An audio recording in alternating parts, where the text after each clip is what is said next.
네, 이 시간은 39번째 39강입니다.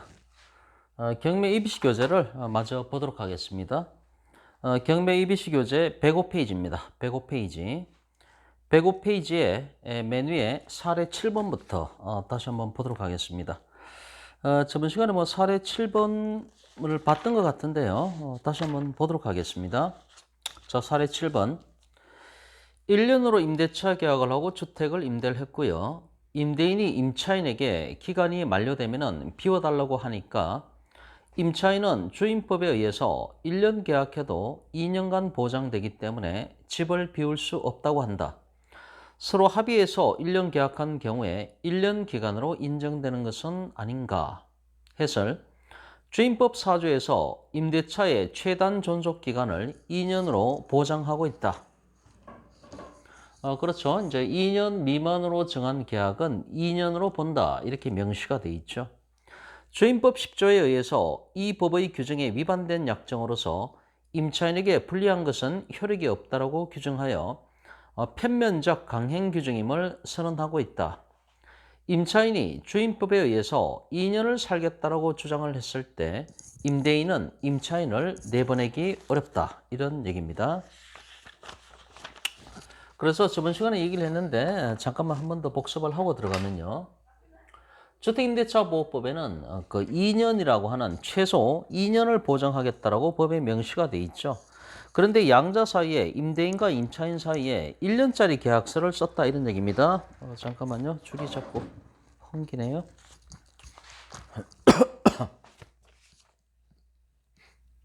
이렇게 1년짜리 계약서를 썼을 때 어떤 법적인 문제가 발생하는가를 한번 보자는 것이죠. 1년 만기가 됐을 때 1년짜리 계약서를 썼을 때 주택임대차보호법에서는 2년 미만으로 정한 계약은 2년을 보장하겠다 이렇게 법에 명시가 돼 있는 거죠. 그러면은 1년 이렇게 살았을 때 양자 사이에 이제 아무 말 없다. 이제 일단 명시적 의사 표시한 경우부터 해볼까요? 세입자가 명시적 의사 표시를 했습니다. 1년 만기가 됐을 때 세입자가 임대인한테 전화를 해가지고 주택임대차보호법에 2년이 보장돼 있으니까 세입자인 나는 1년을 더 살겠습니다. 이렇게 전화 한 통이라든가 문자만 보내면은 그걸로 그냥 끝이죠. 1년을 더 사는 겁니다. 이렇게. 그럼 이것이 이제 토탈 2년이 보장되는 것이니까요. 근데 문제는 뭔가 하면은 이렇게 세입자가 명시적 의사 표시를 하지 않았을 때 어떻게 될 것인가 이런 얘기죠. 명시적 의사 표시하지 않았다. 그리고 이 기간이 도과가 됐다. 이랬을 때 어떻게 될 건가 이런 문제죠. 그럼 이것이 이제 묵시갱신처럼 2년이 보장될 것인가 뭔 말인가 하면요. 주택임대차보호법이 보장하고 있는 기간은 2년입니다. 2년. 근데 이 2년이 종료되기 한 달 전에 세입자도 아무런 의사표시를 안 하고 임대인도 아무런 의사표시하지 않았다라고 한다면은 잘 알고 계시는 묵시갱신 들어갈 거 아닙니까? 이때 묵시갱신 들어갑니다. 근데 이 묵시갱신이 2년이 보장이 되죠. 묵시갱신이라고 하는 것은 계약 기간이 종료된 이후에 2년은 채워야 됩니다. 그러니까 처음부터 2년짜리 계약을 해서 2년을 살던 처음에 1년짜리 계약을 했는데 1년 지날 때쯤 돼서 여기서 1년 더 살겠다라고 이렇게 명시적 의사표시를 해가지고 1년을 더 살던 토탈에서 2년이 돼야 됩니다. 토탈에서 2년이 되고 난 다음에 이 2년 전체 2년이 종료되기 한 달 전에 임대인도 아무 얘기 안 하고 임차인도 아무 얘기 안 했을 때 그때 또 묵시갱신 들어가지 않습니까? 그럼 2년이 연장된다는 것이죠. 이렇게 되는 거죠. 묵시갱신은. 근데 문제는 요 1년이 끝나갈 무렵에 세입자가 임대인한테 아무 얘기도 안 했다는 얘기죠. 나가려면은 나간다고 얘기를 해야 될 텐데 한 달 전에 얘기를 해야 됩니다. 나갈 사람은 이제 1년이 계약서를 1년을 썼으니까 나는 이제 계약 기간이 1년이 다 됐기 때문에 나는 이사 가겠다. 이렇게 명시적 의사 표시를 해야 됩니다. 근데 그러니까 이거죠. 살고 싶으면은 1년 더 살겠다고 명시적 의사 표시하든지 또는 나갈 것 같으면은 1년 만기 때 나가겠다고 분명히 의사표시를 하든지 이렇게 해야 되는 거죠. 그런데 1년 더 살겠다고 의사표시한 것도 아니고 나가겠다고 의사표시한 것도 아니고 그냥 아무 말도 안 하고 1년 계약이 종료가 됐다는 얘기죠. 이랬을 때 법적 관계가 어떻게 전개되는가를 봐야 된다는 얘기입니다. 세입자가 1년 마치고 나가고 싶었으면은 한 달 전에 반드시 나가겠다고 얘기를 해야 됩니다. 이걸 이제 저희 부동산 전문적으로 하시는 분들은 알고 계셔야 됩니다. 세입자가 와서 1년짜리 계약서를 썼을 때에는 이 얘기를 반드시 해줘야 됩니다. 1년짜리 계약서를 썼기 때문에 1년짜리 계약서를 썼으니까 계약기간 종료 한 달 전에는 임대인한테, 임차인은 임대인한테 나가겠다, 이사 가겠다 이 의사를 분명히 밝혀야 된다는 것이죠. 문제는 이 한 달이 넘어갔음에도 불구하고 계약기간 종료 시점까지 가서 아무 얘기도 안 했다는 얘기죠. 1년 더 살겠다고 얘기도 안 하고 종료 한 달 전에 나가겠다는 얘기도 안 했고 그럼 1년이 도과가 됐잖아요? 그럼 이때 법률 관계가 어떻게 될 건가 이런 얘기죠.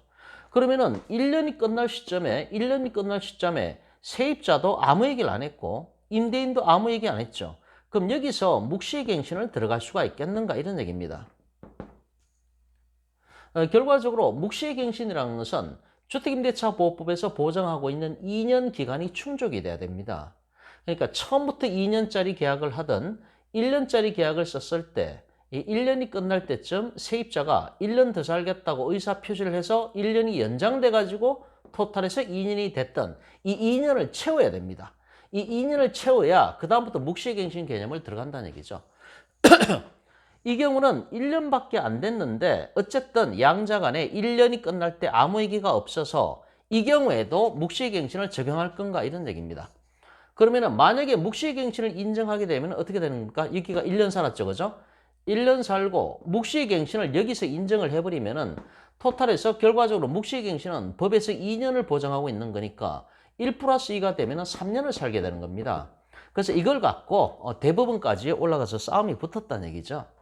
그래서 대법원에서는 이때는 묵시갱신을 인정할 수 없다라고 판시했습니다. 다시 말해서 1 플러스 1을 부정을 한 거죠. 대법원은 뭔가 하면 1 플러스 1로 간 겁니다. 1 플러스 1. 그래서 1년이 종료될 때 양자 간에 아무 얘기가 없었다라고 한다면은 주택임대차보호법에 나오는 묵시갱신 2년이 적용되는 게 아니라 판례는 1 플러스 1로 봤습니다. 그래서 결과적으로 주택임대차보호법에서 원래 보장하고 있는 2년 기간, 요 기간만 인정을 했다는 것이죠. 결과적으로 1 플러스 1이 됐고 정리해보면 이렇게 되는 겁니다. 1년짜리 계약을 썼을 때 세입자는 나가고 싶으면은 1년 계약 기간이 종료되기 한 달 전에는 반드시 나가겠다고 임대인한테 통지를 해야 됩니다.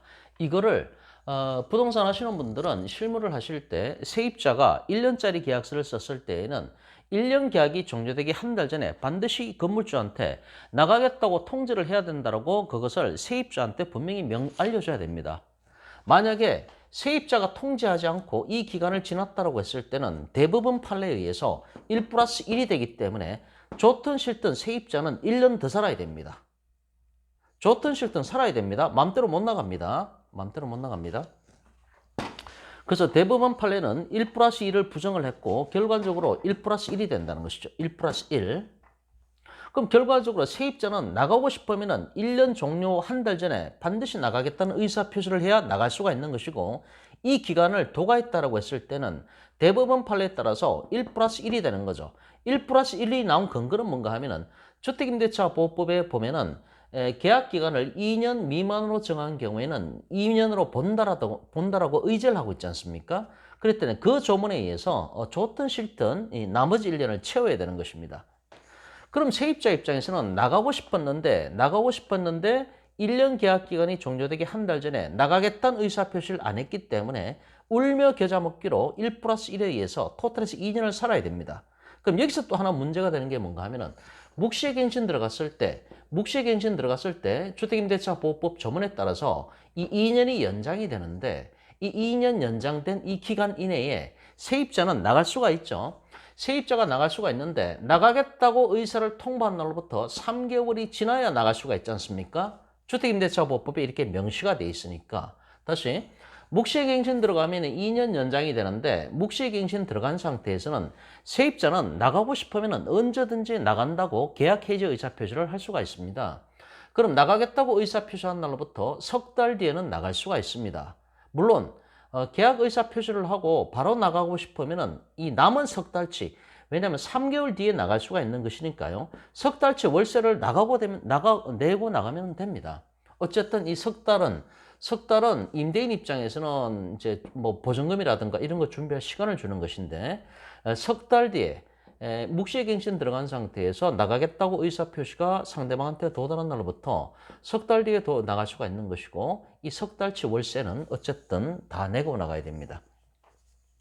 그러면 또 하나 질문이 뭔가 하면, 이렇게 묵시갱신 들어갔을 때 세입자가 나가겠다고 통보한 날로부터 석 달 뒤에 나갈 수가 있는데, 이 논리를 여기 계약기간 처음에 1년 계약기간을 설정을 했을 때 1년 지났을 때 아무 얘기 안 했다. 그리고 1년이 지나면은 추가로 1년을 더 살아야 되지 않습니까? 이 기간에도 세입자가 여기하고 똑같이 요 1년 기간 동안에 계약 해지 의사 표시하면은 석 달 뒤에 나갈 수가 있는가 이것이죠. 못 나갑니다. 네, 이거 되게 실무적으로 질문하시는 분들도 많고 공인중개사 분들도 명확하게 모르시는 분들이 많아요. 그렇기 때문에 명확하게 아셔야 되는데요. 이렇게 됐을 때 상가도 마찬가지입니다. 상가도 그렇고 주택도 그렇고 뭐 1년짜리 계약을 맺었을 때 1년 넘어서면은 뭐 이제 이걸 갖다가 묵시갱신 들어갔으니까 석 달 뒤 해지 통보하고 석 달 뒤에 나갈 수 있다. 못 나갑니다. 못 나갑니다. 상가 같은 경우는 이제 별개 문제가 될 것이고, 주택임대차 보호법에서는 이거 못 나갑니다. 자기 마음대로 못 나갑니다. 상가임대차는 이렇게 되는 거죠. 상가임대차 같은 경우는 1년 계약을 보통 맺죠. 1년 계약. 물론 지금 이제 갱신정보권에 의해서 10년이 보장이 되는데, 어쨌든 이제 기본적으로 뭐 1년 계약을 맺었다라고 했을 때 1년짜리 계약서를 썼을 때 만약에 계약 종료 한 달 전에 서로 간에 통지가 없다라고 한다면 이제 묵시갱신 들어가죠. 묵시갱신 들어갔을 때 그럼 1년이 이제 요 기간은 또 묵시갱신으로 보는 거죠. 그럼 이때는 나가겠다고 통지하고 석 달 뒤에 나갈 수가 있습니다. 상가임대차 같은 경우는 이런 식으로 묵시갱신 기간을 1년을 보장을 하고 있는 거죠.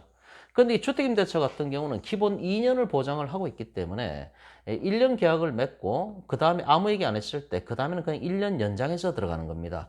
여기서 말하는 묵시갱신 들어갔을 때 해지 통보하고 나가겠다라고 통보하고 석 달 뒤에 나갈 수 있다. 이 얘기가 여기는 적용되지 않습니다. 그럼 세입자는 어떻게 돼야 되는가 하면은 무조건 1년 살아야 됩니다. 좋든 싫든 살아야 되는 것이고, 임대인 입장에서는 중간에 보증금 돌려줄 필요가 없습니다. 이 1년, 추가 1년이 만기된 시점, 이때 보증금을 돌려주면 되는 것입니다. 그렇기 때문에 중요한 게 뭔가 하면은 계약서를 쓰러 왔을 때 주택임대차 같은 경우에 1년짜리 계약서를 쓴다라고 한다면은 계약기간 종료 한 달 전에 1년 종료 한 달 전에 세입자 같은 경우는 나가고 싶으면 반드시 임대인한테 나가겠다고 통지를 해야 된다. 그거를 부동산 하시는 분들이 얘기를 해줘야 된다는 것이죠. 그 얘기를 안 해가지고 만약에 서로 간에 아무 얘기 없이 이 기간이 넘어가 버리면은 세입자는 좋든 싫든 1년을 더 살아야 됩니다. 중간에 나가겠다고 통지하고 석 달 뒤에 나갈 수 있냐? 못 나갑니다. 예, 요거를 이제 말씀드리려고 한 겁니다.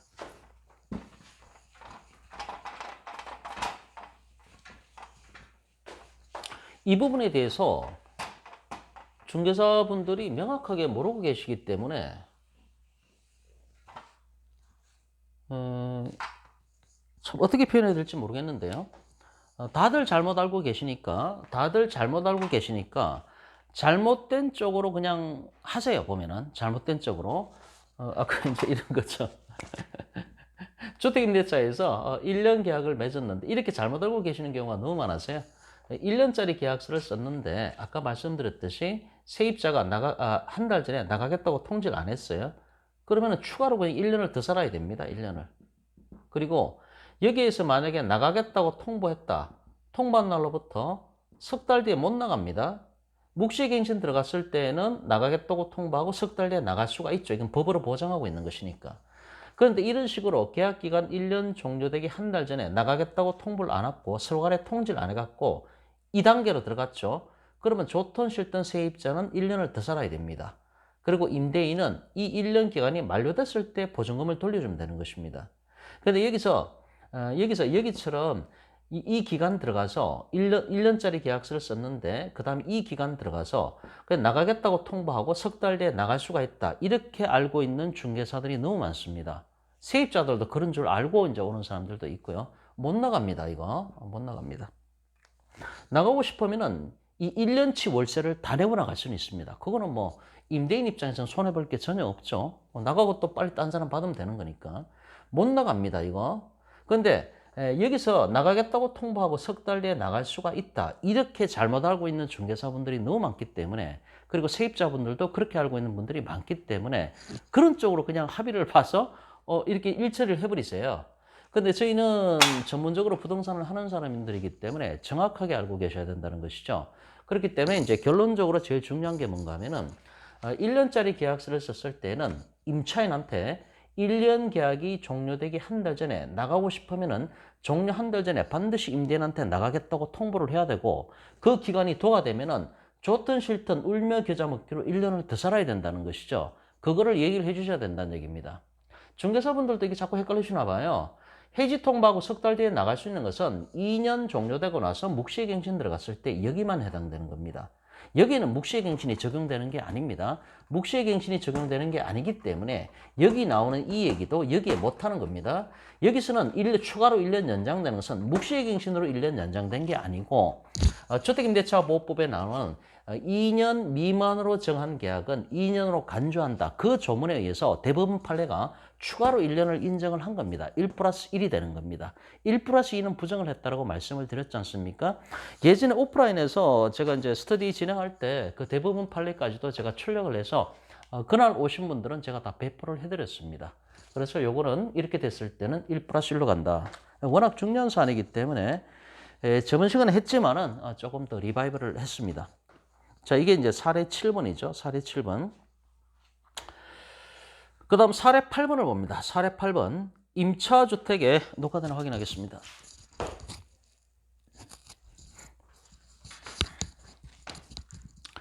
사례 8번. 임차주택에 도둑이 들어서 현관문 잠금 장치가 부서져서 임차인이 일부를 고쳤다. 그런데 집주인이 임차인에게 현관문 전체의 교체를 요구하는데 이렇게 돼 있죠. 자, 도둑이 들어서 자물쇠가 부서졌다는 얘기죠. 그러면은 임차인이 이걸 고쳤는데 지금 이 집주인이 임차인한테 현관문 전체의 교체를 요구하고 있다. 읽어보겠습니다. 해설. 민법 623조에 의하여 임대인은 해당 부동산을 세입자가 사용하는 데 필요한 상태로 유지할 의무가 있고, 민법 374조에 의해서 임차인은 임대차 관계가 종료되어 해당 물건을 인도하기까지 선량한 관리자의 주의로 보존할 의무가 있다. 임대차 관계가 계속되는 동안 임차물의 일부가 임차인의 과실 없이 다른 이유로 사용할 수 없게 되었을 경우에 임대인이 수리해야 할 의무가 있고, 따라서 민법 634조에 의해서 임차인은 임차 목적물을 수리해야 한다는 사실을 임대인에게 바로 통지할 의무가 있고, 파손된 물건에 대해서 임차인의 과실이 없다는 것을 증명을 해야 된다.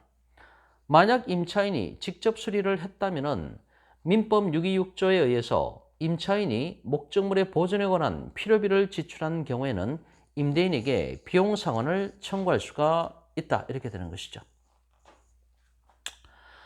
그래서 결과적으로 지금 임차주택에 도둑이 들어서 현관문의 잠금 장치가 부서졌기 때문에 임차인이 이제 이걸 고쳤다는 얘기죠.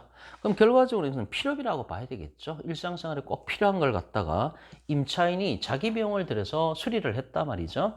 그러면 이제 임차인이 임대인을 상대로 필요비 상환 청구권을 즉시 행사할 수가 있겠습니다. 그래서 이 사안은 그렇게 결론이 내려지는 것이죠. 사실 뭐 이거와 관련된 논점은 임차권하고 전세권에 관련된 논점이죠. 임차권하고 전세권은 조금 다르죠. 임차권 같은 경우는 임차인이 들어와서 사용 수익을 했을 때 그 사용 수익을 하게 할 수 있는 정도의 준비를 해야 되는 의무가 누구한테 있습니까? 임대인한테 있는 거죠. 임차인이 사용 수익을 하게끔 불편함이 없을 정도로 사용 수익을 하게끔 할 의무가 임대인한테 있다는 얘기죠. 그런데 전세권 같은 경우는 어떻습니까?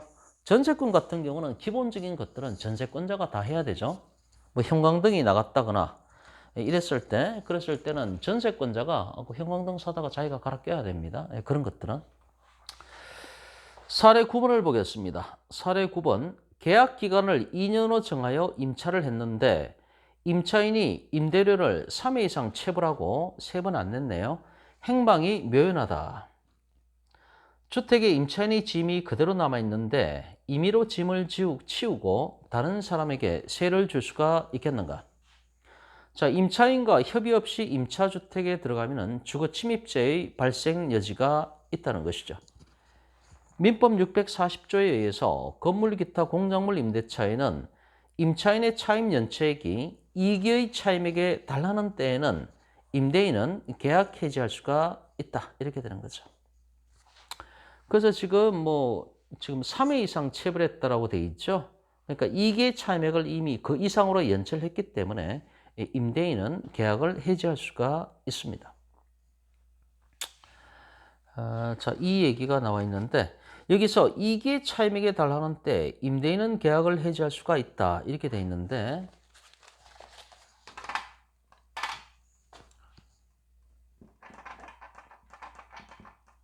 주택임대차입니다. 상가임대차가 아니고 이기의 차임액을 연체했을 때, 이기의 차임액을 연체했을 때 임대인 같은 경우는 해지권이 발생을 하죠. 해지권 발생을 합니다.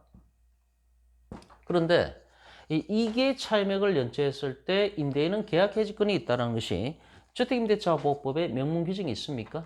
주임법에 이 규정이 있습니까? 주택임대차보호법에는 이와 관련된 아무런 규정이 없습니다. 상가임대차를 한번 볼까요? 상가임대차는 3기의 차임액을 연체했을 때 3기의 차임액을 연체했을 때 임대인은 임차인에 대한 계약 해지권이 발생을 하죠. 이것은 상가임대차보호법에 명문 규정이 있습니다. 상가임대차보호법. 상가임대차보호법에는 임차인이 3기의 차임액을 연체했을 때 계약 해지권이 발생한다라고 명문 규정이 있죠. 상가임대차보호법에는. 그런데 주택임대차보호법에는 2기의 차임액을 연체했을 때 계약 해지권이 발생한다. 이런 조문이 주택임대차보호법에는 없다라고 하는 것입니다. 그럼 왜 이런 얘기를 써놨냐? 주택임대차 얘기를 하면서 왜 이런 얘기를 써놨냐? 이런 얘기죠. 이건 주택임대차보호법에 있는 게 아니고요. 그 해설에 나와 있죠. 민법에 나와 있습니다. 민법 거기 나와 있죠. 640조. 640조. 민법 640조의 명문 규정이 있는 것입니다. 그럼 왜 이렇게 됐냐? 주임법은 특별법이죠. 민법에 대해서 민법이 일반법이라고 한다면 주택임대차보호법은 특별법입니다. 근데 특별법에 명문 규정이 없는 것들은 보충적으로 민법의 조문을 적용하는 것이죠. 그러니까 이기 차임액을 연체했을 때 계약 해지권이 발생한다는 것은 주택임대차보호법에 명문 규정이 없기 때문에 민법 640조를 원용을 해서 민법에 의해서 이것이 인정된다고 하는 것입니다. 만약에 월세 2번 안 내잖아요. 월세 2번 안 내면은 2번 안 낸 날, 원래 내야 되는 날짜가 있는데 그날 안 냈다. 그러면은 밤 12시가 딱 지나면은 건물주는 임차인한테 전화할 수가 있습니다. 밤 12시가 지나면은 전화해가지고 당신이 2번 월세를 안 냈기 때문에 나가라. 그럼 나가야 됩니다. 물론 이사 갈 수 있는 시간은 줘야 되죠. 뭐 며칠 정도 이제 집 알아볼 시간이라든가. 어쨌든 2번 안 내면은 밤 12시 넘어서면은 바로 전화해서 건물주는 세입자한테 나가라. 그럼 나가야 됩니다. 이렇게 되는 것이죠. 그래서 정리해 보면은 상가임대차보호법에는 3기의 차임액을 연체했을 때 임대인은 계약 해지권을 발동할 수가 있다. 이것이 상가임대차보호법의 명문 규정이 있고요. 그 다음에 주택임대차에는 2기의 차임액을 연체했을 때 계약 해지권이 발생한다. 이런 법조문은 주택임대차에는 없고요.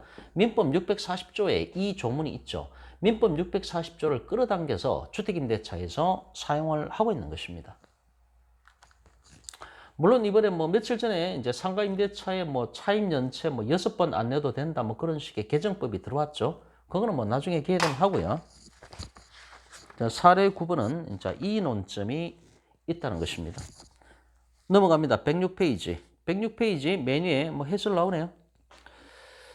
해설 보면은 임대인은 관할 법원에 임차인을 상대로 가옥명도 청구서를 제기할 수가 있는데 임차인이 현재 거주지를 알지 못할 때에는 임차인의 주민등록상 최후 주소지를 확인하여 불거주 확인증을 받아서 민소법 규정에 의해서 공시송달 방법을 이용할 수가 있다. 민소법에 의해서 공시송달 효력은 법원 게시판에 게시된 날로부터 2주일이 경과하면 그 효력이 발생을 한다. 공시송달 후 계약 해지 효과가 발생을 하면 임차인의 물건을 따로 치워놓을 수가 있다. 이렇게 되어 있습니다. 그 다음 사례 10번을 보겠습니다. 서울시 소재 주택을 1,500만 원에 임차하여 주민등록 후 입주를 했다.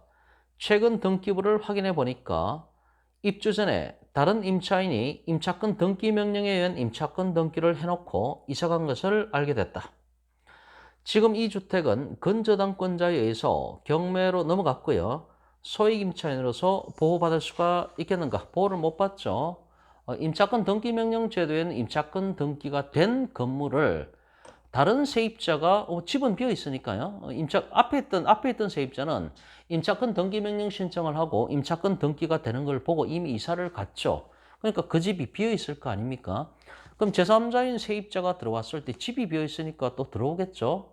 근데 만약에 등기부를 안 떼보고 그냥 집이 비어 있는 것만 보고 들어갔다라고 했을 때 나중에 이것이 뭐 저당권이라든가 이런 것들에서 경매로 넘어갔을 때 이렇게 새로 들어간 세입자 같은 경우는 주택임대차보호법에 명문 규정이 있죠. 임차권 등기 명령에 의한 임차권 등기가 된 건물을 갖다가 나중에 새로 들어가는 사람은 소액 임차인의 최우선 변제 보호를 못 받는다. 이렇게 명시가 되어 있지 않습니까? 그 얘기하는 겁니다. 해설을 보면은 주임법 3조에 의해서 임차권 등기 명령에 따라 임차권 등기를 마친 임차인을 보호하기 위하여 임차권 등기가 격려된 주택에 대하여는 그 이후에 입주한 소액 임차인의 최우선 변제권을 인정하지 않도록 하고 있어서 소액 임차인으로서 보호받을 수가 없다. 다만 소액 임차인으로서 최우선 변제권은 행사할 수가 없고 확정일자를 갖추고 있는 경우에는 그 순위에 따른 우선 변제권은 행사할 수가 있다. 이런 얘기입니다. 그래서 세입자로 어디를 들어갈 때는 반드시 등기부를 떼봐야 되죠. 등기부를 떼보고 등기부에 혹시 임차권 등기 명령이 있다라고 한다면은 나중에 여기를 들어갔다가는 나중에 문제가 생겼을 때 나는 소액 임차인으로서 최우선 변제 보호는 못 받는 거구나. 그걸 감수하고 들어가려면 들어가야 된다는 것이죠. 사례 11번. 식당으로 사용하는 점포에 딸린 방에서 가족과 함께 살고 있다. 전체 면적의 3분의 2가 방이며, 그러니까 점포도, 그러니까 식당으로 사용하는 점포가 있고 또 주거시설에 해당하는 부분이 있는데, 전체 중에서 3분의 1이 식당이고 3분의 2가 주거용이네요. 그죠? 그러면 주택임대차보호법에 적용 대상이 됩니다. 50%를 넘어섰을 때 어느 쪽으로 50%를 넘어섰냐 이거죠. 주거용으로 사용하는 것이 50%를 초과했는지 상가로 사용하는 것이 50% 초과했는가에 따라서 주임법으로 볼 것인가 상가로 볼 것인가, 그래서 상가임대차보호법에 적용 대상이 될 것인가, 그렇게 구분을 해야 되는데 여기서 전체 면적의 3분의 2가 방이라고 했으니까 주거용 시설이 벌써 과반을 넘어섰죠. 그러니까 주택임대차보호법의 적용 대상이 되겠네요. 그 다음 나머지 3분의 1이 식당으로 사용되고 있었고 식당에 딸린 방을 영업시간에는 손님을 받는 곳으로 이용을 하고 그 밖의 시간에는 가족들이 주거공간으로 사용을 했다. 전입신고까지 마쳤는데 이 경우 주임법에 의해서 보호를 받을 수가 있겠는가, 이런 얘기입니다. 뭐 첫 번째 줄 다 하시는 얘기고요. 그 다음 임차 건물이 두 번째 패러그래프, 임차 건물이 주임법상의 주거용 건물에 해당하는지 여부는 임차 목적물의 공부에 표시된 기준과 함께 실제 용도, 임대차의 목적, 뭐쩌고 저쩌고 이거를 종합적으로 판단해서 정해진다, 이런 얘기입니다. 오른쪽 페이지입니다. 107페이지를 보고 있습니다. 107페이지에 보면은 메뉴에 여기에서 주거용 건물과 비주거용 건물의 구분은 일반적으로 사실상 용도를 기준으로 하고 있기 때문에 주거용 건물은 그것이 사회 통념상 건물로 인정하기에 충분한 요건을 구비하고 주거용으로 사용되고 있으면은 공무상 용도란에 주거용으로 기재되지 않다 하더라도 주임법에 적용을 받게 된다. 그래서 공부상 기재가 기준이 아니고 실제 사용 용도가 기준이 된다. 이런 얘기입니다. 사례 12번.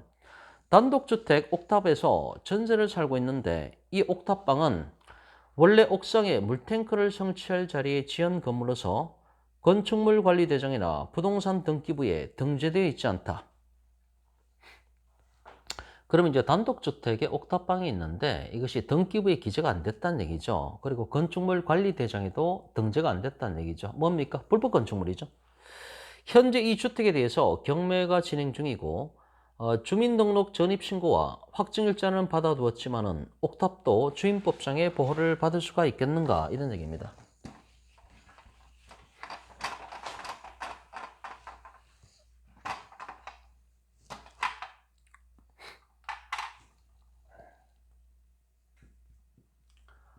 단독주택이라든가 다가구 주택 그리고 다세대 주택 이걸 비교를 해야 되죠. 지금 단독이나 다가구 주택에 옥탑방이 있고요. 다세대 주택 같은 경우도 다세대 주택에 옥탑방이 있습니다. 두 가지 케이스를 비교를 해봤을 때 주택임대차보호법의 보호를 받고 안 받고 그걸 봐야 되는 거죠. 원래 이 사실관계에 따르면 이 옥탑방이 있는데 이 옥탑방은 원래 지금 이렇게 물탱크 자리죠. 물탱크를 설치할 자리에 이렇게 이제 불법으로 가건물을 올렸다는 얘기죠. 여기도 마찬가지고요. 옥탑방. 그런데 이 사실관계에 따르면은 전입신고하고 확정일자를 받아뒀다는 얘기죠. 전입신고를 했습니다. 지금 이 사건 같은 경우는 지금 단독주택이라고 전제를 깔았죠. 이쪽 부분입니다. 이 교과서에 나오는 이 사례는 바로 이걸 얘기하는 겁니다. 이 옥탑방에 단독주택의 옥탑방에 새들어 살았는데 전입신고하고 확정일자 찍었습니다. 그러면 이거하고 비교해서 만약에 다세대 주택에 똑같이 다세대 주택의 옥탑방에 여기에 새들어 살면서 전입신고하고 확정일자 찍었다는 얘기죠. 그럼 이런 경우에 이것이 지금 경매로 넘어간다라고 얘기를 하고 있지 않습니까? 경매로 넘어갔을 때 전입신고하고 확정일자 찍었으니까 주택임대차보호법의 보호를 받을 수가 있겠는가? 뭐 대항력이라든가 아니면 우선 변제권이라든가 소액임차인의 최우선 변제라든가 이런 걸 받을 수가 있겠는가? 이걸 묻는 겁니다. 그래서 기본서 이 교재에 나오는 것은 요 사례를 설명을 하고 있는데 대칭적으로 이것이 단독 다가구는 이렇다 치고 만약에 다세대 주택의 옥탑방에 똑같이 전입신고하고 확정일자 찍었을 때 이것이 주택임대차보호법의 보호를 받을 수가 있겠는가 이걸 한번 확인해 보자 이런 얘기입니다. 해설 바로 보겠습니다. 어이구 안 열리네.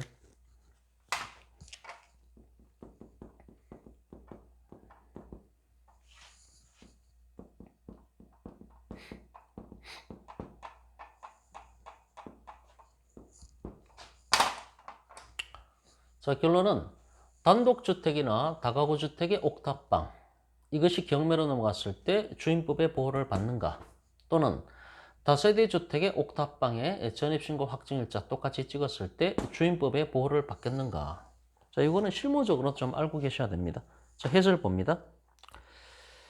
자, 옥탑이 사례 12번, 그러니까 107페이지 사례 12번 해설을 보고 있습니다.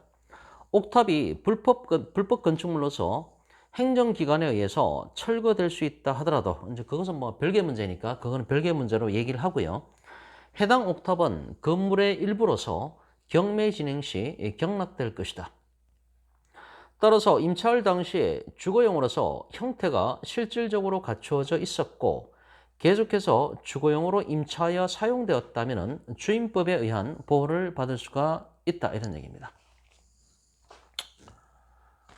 그러면은 자 이렇게 저희가 이제 저번 시간인가가 제시외 건물 말씀을 드렸죠.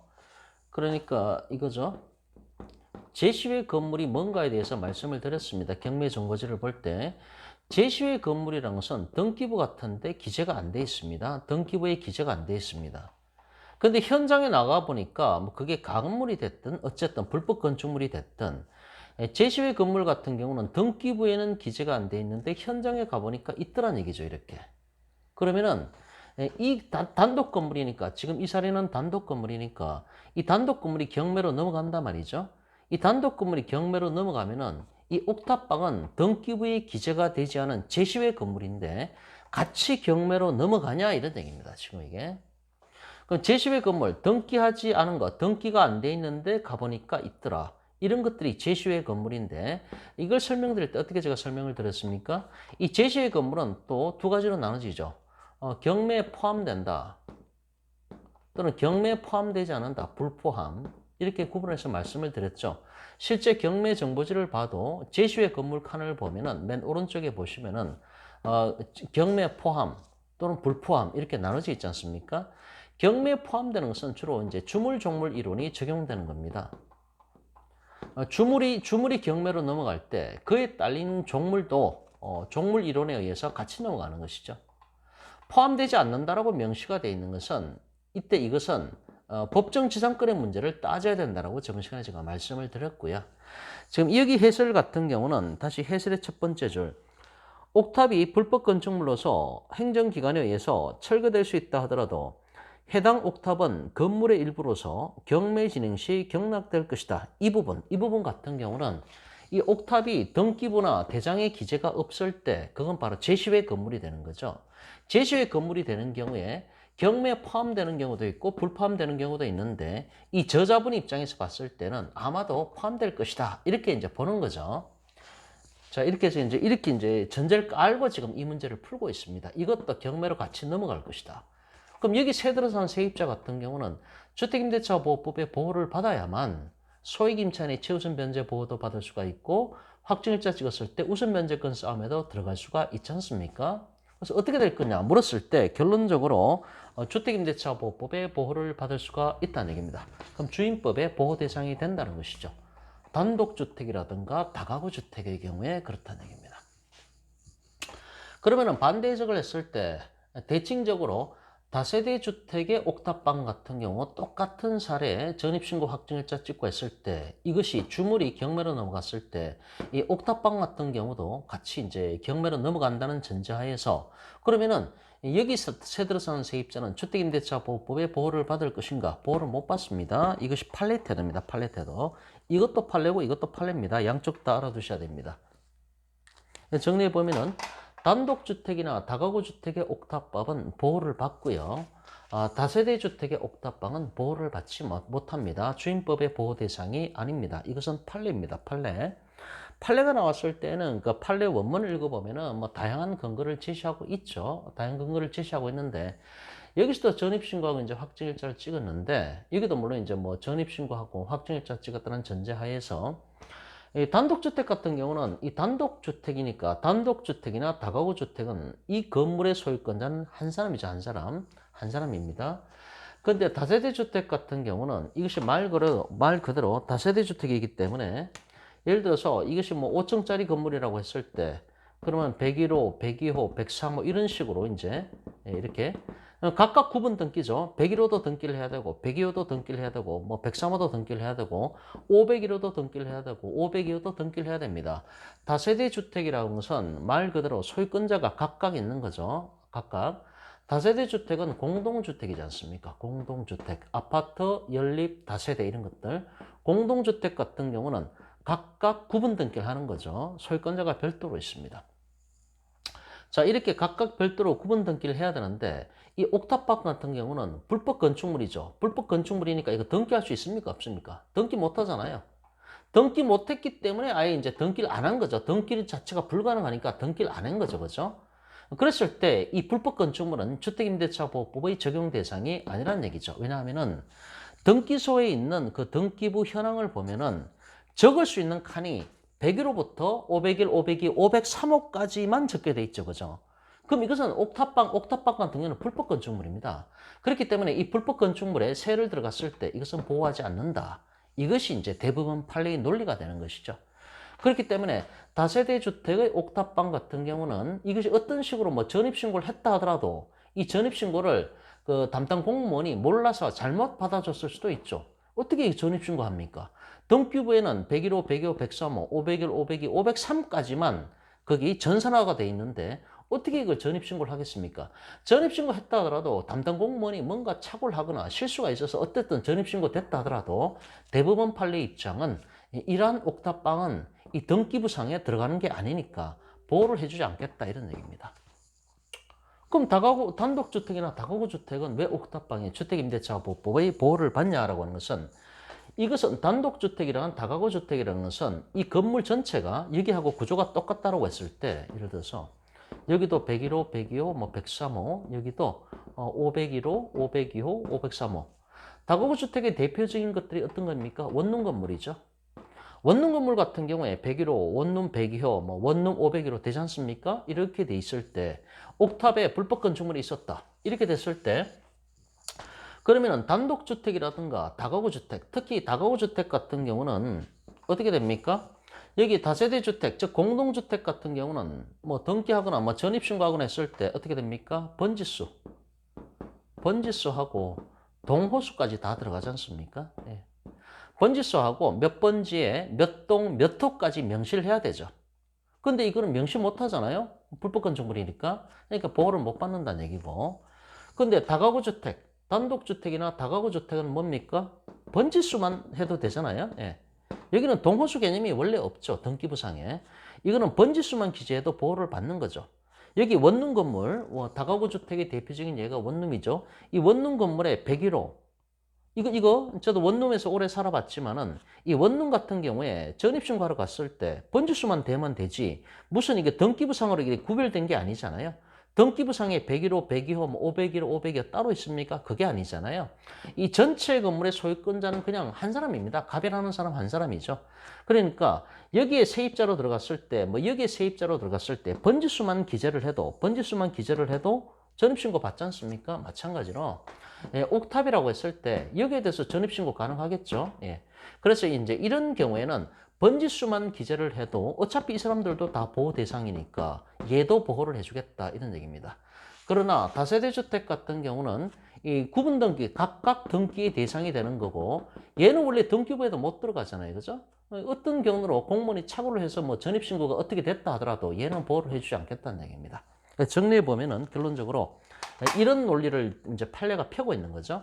결론적으로 말씀드리면은 단독주택이나 다가구 주택의 옥탑에 불법 건축물에 이렇게 들어갔을 때 이때 전입신고하고 확정일자 찍었다라 한다면은 이 건물이 경매로 넘어갔을 때 주택임대차보호법의 보호를 받는다는 것이고 다세대 주택 같은 경우는 각각 구분 등기 대상이 되는 거니까 이 옥탑방은 여기는 원래 등기할 때 번지수뿐만 아니라 동호수까지 다 집어넣어야 되죠. 그래서 만약에 뭐 어떻게 되는지 몰라도 우연한 기회에 공무원이 착오를 일으켰다 하더라도 이 번지수만 갖고 만약에 옥탑방에 대해서 전입신고를 했다 하더라도 이 경우는 주택임대차보호법의 적용 대상이 아니라는 얘기입니다. 그래서 중개실무적으로 옥탑방이라고 했을 때 옥탑방을 임대인이 물건을 내놨고 그리고 이제 세입자가 만약에 옥탑방에 살겠다라고 들어왔을 때는 등기부를 떼보셔야죠. 등기부를 떼가지고 이것이 다가구 주택의 옥탑방인지 다 끝났네 이게. 이거 치워. 그래서 중개거래 하실 때 다가구 주택의 옥탑방인지 이것이 공동주택인 다세대 주택의 옥탑방인지 보시고요. 등기부를 떼보시고 다가구 주택의 옥탑방 같은 경우는 그것이 불법 건축물이라 할지라도 어쨌든 전입신고하고 확정일자 찍으면은 경매로 넘어갔을 때 그 세입자는 보호를 받는다는 얘기죠. 뭐 최우선 변제라든가 우선 변제권이라든가 보호를 받습니다. 그러나 다세대 주택이라고 했을 때는 다세대 주택의 옥탑방에 만약에 새를 들어갔을 때 그것이 경매로 나갔을 때 주택임대차보호법의 보호를 못 받습니다.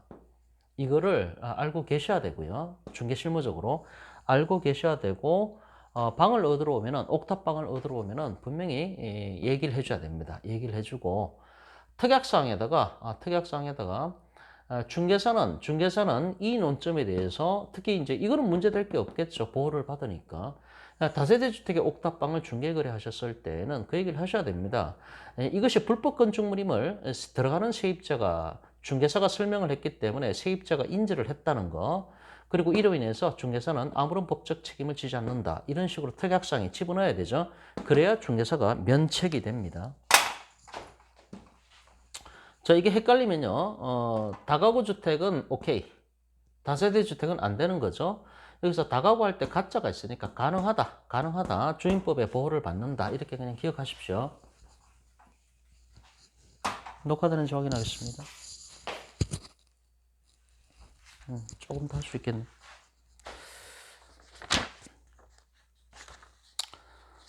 사례 13번입니다. 신축하여 아직 등기를 마치지 않은 주택을 임차하려고 한다. 그래서 사례 12번 금방 했죠. 사례 12번 했고요. 사례 13번 신축하여 아직 등기를 마치지 않은 주택을 임차하려고 한다. 이런 경우에도 확정일자를 받아서 주임법상 보호를 받을 수가 있는 것인가? 자, 신축 건물인데 아직 등기가 아직 안 났다는 얘기죠. 이런 경우 많죠, 주변에도. 자, 미등기, 무허가 건물이라 할지라도 등기된 건물과 마찬가지로 주택이라면은 주임법의 보호를 받는다는 게 판례 입장이죠. 주택을 인도하고 주민등록 신고, 그 다음에 임대차 계약서에 확정일자를 받아두었다라고 한다면은 등기된 주택과 마찬가지로 경매시에 보증금을 낙찰자에게 반환받거나 저당권보다 먼저 배당받을 수 있는 우선 변제적 효력이 발생을 한다는 것이죠. 임차권 등기 명령은 원칙적으로 등기할 수 있는 주택을 대상으로 한정되기 때문에 이용할 수 없으므로 주의해야 한다. 다만 예외적으로 즉시 임대인 명의로 소유권 보존 등기를 할 수 있는 미등기 주택은 임차권 등기 명령의 신청이 가능하다 이런 얘기입니다. 정리해 보면은 신축을 했는데 이게 등기가 날 때까지 시간이 많이 걸리죠. 그리고 이제 세대수가 신축 건물인데 오피스텔 같은 경우도 그게 한 동만 해도 최소한 몇십 개의 몇십 개의 방이 들어가지 않습니까? 그럼 등기가 몇십 개가 나려면은 그 시간 좀 걸립니다. 기본적으로. 그렇기 때문에 그런 아직 미등기 건물이라 할지라도 어차피 이제 이것이 나중에 등기가 될 게 명확하다는 얘기죠. 분명히 이제 시간의 문제지 불법 건축물은 아니기 때문에 등기될 게 명확하다. 그랬을 때에는 주택임대차보호법의 보호를 받을 수가 있다는 얘기죠. 등기가 아직 안 났으니까 그 당시에는 전입신고 못 하겠죠. 하지만 계약을 체결했을 때 그 확정일자는 미리 찍을 수가 있습니다. 여기도 나오는 게 이런 경우에도 확정일자를 받아서 주임법상 보호를 받을 수가 있을 것인가 이런 얘기인데, 물론 확정일자 받아두고 나중에 이제 건물 등기가 나면은 그때 바로 또 전입신고를 해야 되죠. 그럼 앞에 확정일자 찍은 거하고 나중에 전입신고한 거 합쳐서 이제 우선 변제의 효력이 발생을 하죠. 예, 그 얘기입니다. 그래서 정리해 보면은 미등기 무허가 건물이라 할지라도 이것이 이제 불법 건축물은 아니어야 됩니다. 불법 건축물 아니어야 되고 나중에 이제 적법하게 등기가 난다. 그리고 적법하게 그리고 이제 허가가 난다. 건물 허가가 그렇다는 전제하에서 주택임대차보호법의 보호를 받을 수가 있다. 그런 건물에 들어간다 할지라도, 그런 건물에 임대차 계약을 맺고 들어간다 할지라도 나중에 문제가 생겼을 때 주임법상 보호를 받을 수가 있다. 이런 얘기입니다. 그 다음에 이제 마지막에 읽은 임차권 등기 명령 같은 경우도 이제 등기할 수 있는 주택을 대상으로 한정되기 때문에 다만 예외적으로 임대인 명의로 소유권 보존 등기를 할 수 있는 미등기 주택은 임차권 등기 명령 신청이 가능하다 이런 얘기죠. 어차피 임대인 명의로 등기할 수 있는 건물인 경우에 그런 경우에는 임차권 등기 명령 신청을 해도 된다는 얘기입니다. 물론 그랬을 때에는 절차적으로 그 등기부터 먼저 해야 되죠. 그 건물에 대한 등기가 먼저 선행이 될 거고요.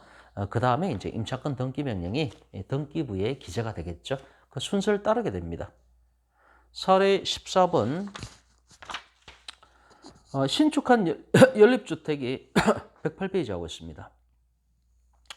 사례 14번.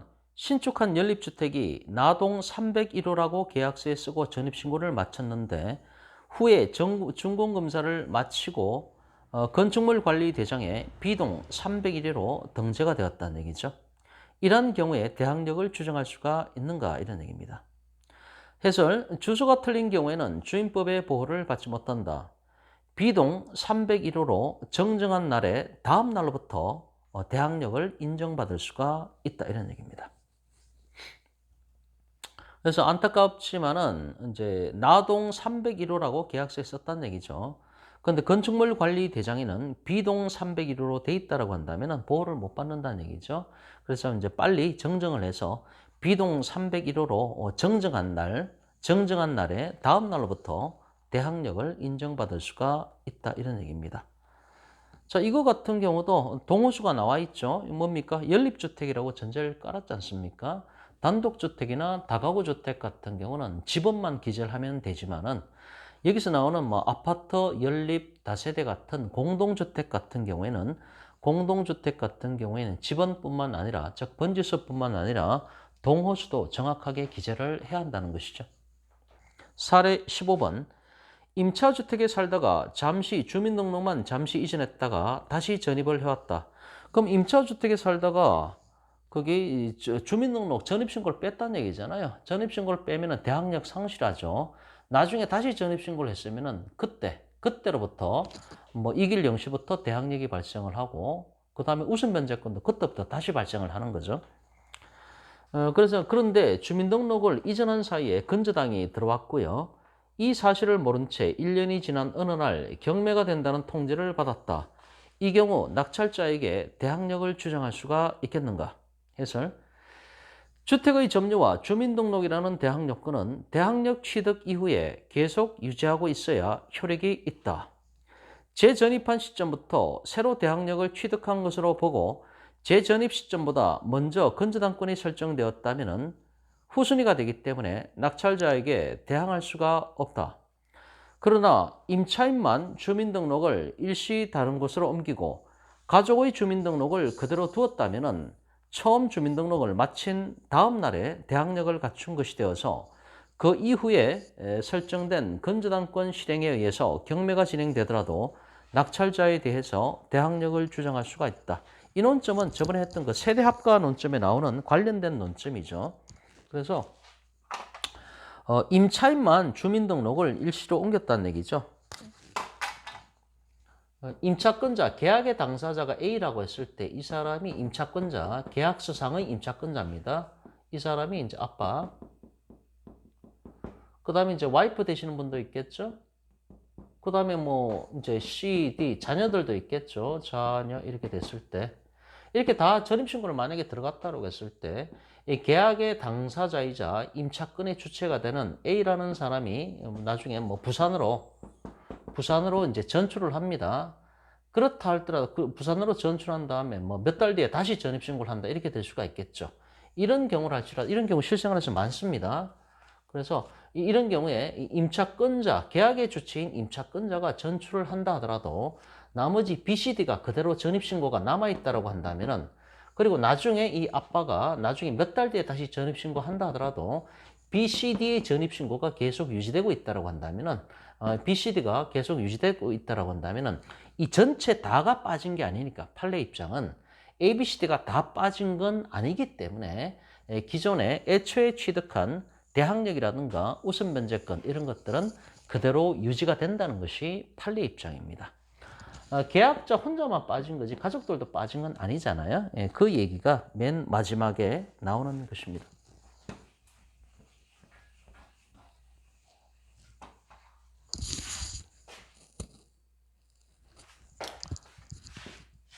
시간이 다 돼가네요, 이게. 경매 신청을 했고요. 경매 신청을 했고, 그 다음에 여기 이제 경매 개시 등기, 경매 등기, 여기는 배당 요구 종기. 소액 임차인이 최우선 변제 보호를 받으려면 경매 개시 등기 이전에 전입신고를 해야 됩니다. 상가임대차는 사업자 등록을 해야 되죠. 이 전입신고가 있으면 이길 영시부터 대항력이 발생을 하죠. 대항력이 발생을 하는데 이 전입신고가 배당요구 종기까지 계속 이게 유지가 돼야 됩니다. 중간에 전입을 빼면 안 된다는 얘기죠. 중간에 이성하면 안 됩니다. 경매 개시 등기 이전에 전입신고를 해야 된다. 첫 번째 조건. 두 번째가 뭔가 하면은 이 배당요구 종기까지 이 전입신고는 유지가 돼야 됩니다. 중간에 빼면 안 됩니다. 세 번째는 배당요구 종기까지 배당요구를 해야 됩니다. 배당요구 반드시 해야 되죠. 이런 세입자 같은 경우는 배당요구를 반드시 해야 됩니다. 이 세 가지 조건이 충족돼야만 소액 임차인의 최우선 변제 보호를 받을 수가 있습니다. 그래서 만약에 중간에 전출해서 뺐다. 그러면 재전입한 시점부터 이때부터 또 다시 처음부터 다시 시작을 해야 되기 때문에 중간에 저당권이 들어와 버리면 저당권의 순위가 밀리죠, 그죠? 그 얘기를 지금 하고 있는 것입니다. 자, 여기까지 하겠습니다.